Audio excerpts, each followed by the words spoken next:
carbon tax and rebates cost Ontario families hundreds every year. Franco, great to see you again. Help me out here. Trudeau says you're going to get rich. You're going to get $372 out of this thing. Woo! But you say, no, actually, the average Canadian family's shortfall, hundreds of dollars.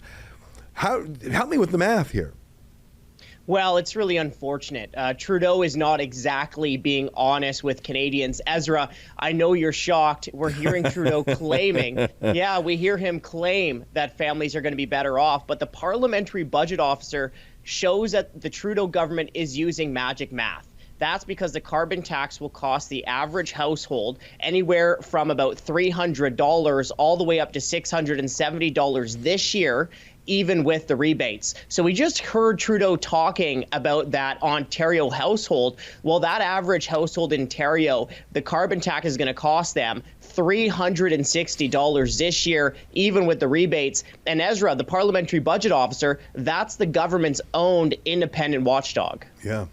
You know, the idea that you take money, you pay it to the government, they take the money, they pay it back to you. The idea that that happens without any friction or overhead in itself is a bit of a laugh. I mean, if you start out with $100 and you gave it to the government and they gave it back, I don't know how much was taken by the government in handling and, all these very important people getting paid along the way. Look, the math is bizarre to begin with, but he's got mixed messages because he always says when he defends the carbon tax, it's to punish bad choices. He doesn't use the word punish. He says to price pollution, which is what he calls carbon. So he says it's to cause people to change their life, their lifestyle, their habits.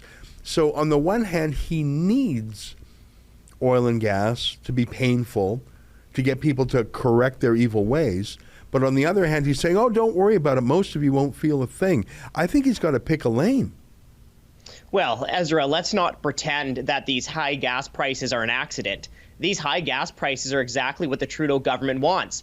We've seen the government impose a carbon tax, continue to raise the carbon tax. Now we're hearing that the government is going to bring in a second carbon tax through fuel regulations. And the government knows exactly what that second carbon tax will do. According to its own numbers, the second carbon tax could add another 13 cents per liter to the price of gas. And you know what? The government's analysis shows exactly who is going to be worse off from the second carbon tax. It's low and middle income Canadians. It's single mothers. It's people who are already struggling with energy poverty. And it's seniors who are living on fixed income. And then Ezra, I mean, we have seen the Trudeau government just hammer oil and gas, restricting supply. They've rejected Northern Gateway. They removed the regulatory goalpost on Energy East. They put in a no more pipelines. They put in a discriminatory tanker ban. So we can't actually sit here and pretend that these high gas prices aren't exactly what the Trudeau Liberals are pushing for. Yeah, you're so right about it being regressive. I mean, if you have two people on the road, both commuting to work, one of them is working class, has a old beater of a car, maybe it's worth $15,000, and then there's someone in a fancier car, let's call it 80 grand. They both fill up their car with gas. I filled up my car the other day. It's over $100 to fill it. That stings, but if you're a working class person, let's say on minimum wage, it's going to sting you a lot harder. We both have the same size gas tank, but it really is a regressive tax. You're right. There are other jurisdictions that have reduced their gasoline taxes. Trudeau adamantly won't. He wants this, as he said in that little video, as prices go up. And he didn't say that in a bad way. He is excited about this because it's forcing people in his mind to, just buy a Tesla. Oh, just that, just $100 grand. Oh, just take public transit, which is not available to most Canadians, first of all, because, I mean, it's there in some big cities, but not in rural parts. Like, what's a family supposed to do? What's a farmer or a trucker supposed to do? I really don't think Justin Trudeau thinks carefully about how his policies apply to the ordinary person, or maybe it's the opposite, Franco. Maybe he absolutely does think about it and he doesn't care.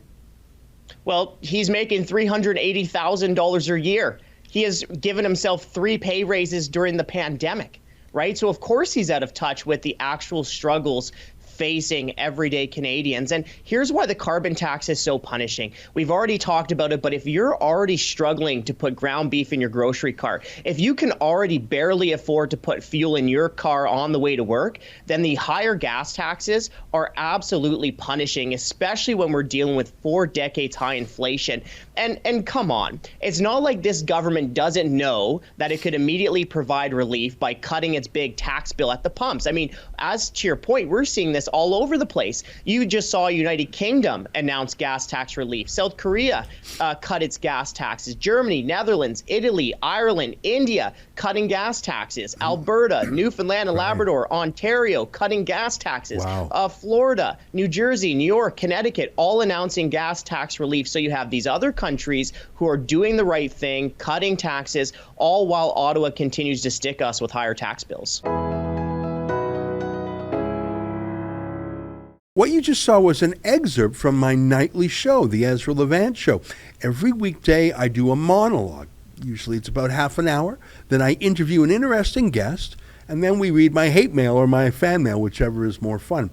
It's only available behind a paywall, though. That's how we pay our bills here at Rebel News. We don't take a dime from Justin Trudeau. But the good news is it's only $8 a month, about half the price of Netflix. And in addition to my nightly show, you also get weekly shows from 4 other friends here at Rebel News. So you're getting 36 shows a month just for $8. I think it's worth it.